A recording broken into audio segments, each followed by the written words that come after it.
The car will be gone for sure by the end of this century. It'll be in its waning years within a decade. Mass transit is going to be the way that people are going to get around, especially in urban areas. The rate at which our cities are expanding their populations means that we just can't funnel enough vehicles through those highways into the downtown core. We're going to see the decline start this decade, come in earnest in the next decade, and you're going to be thought to be profligate and uncaring about the environment if you have a personal car in the 2020s.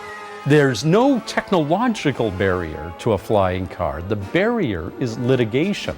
The damage that a flying car would do if it came along into flying above a schoolyard, for instance, and then it fails and boom, goes splat and wipes out 50 or 100 kids. Imagine the lawsuit. A drunk driver in a flying car. If George Jetson went on a bender, he's worse than the worst terrorist with the damage that he can do.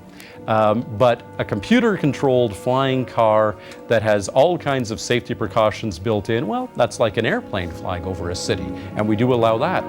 Space travel is something I love. As a science fiction writer, you got to be an advocate.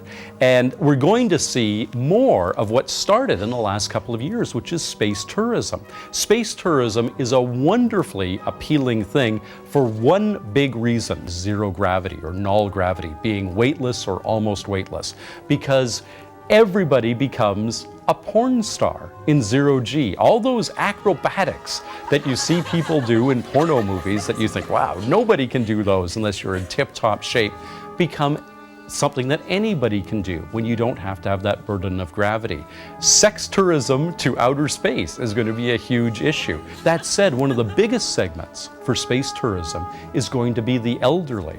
One of the biggest fears of being old is having a fall. In zero gravity, if you happen to tip from this direction to this direction, nothing at all bad happens. We're going to see a lot of people not just traveling for tourist reasons to space, but retiring to space. So in this decade, it's something for the super rich. In the next decade, it's something for the rich. In the 2020s, it's something for the middle class.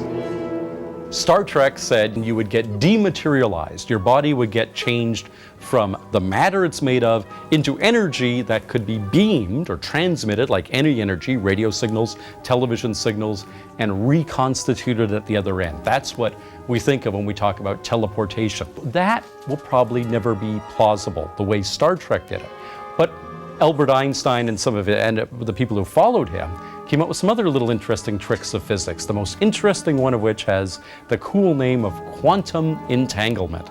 And that says if you create two pieces of matter simultaneously, no matter how far apart you take them in the universe, including even hundreds of millions of light years apart, they are still in instantaneous communication. This entanglement is a kind of sort of way of doing teleportation. There can be a version of me here and a version of me, say, in Sydney, Australia, that are linked, quantally entangled, such that if I decide I'm going to go for a walk over here, my duplicate will go for a walk over here as well. And it's a kind of teleportation.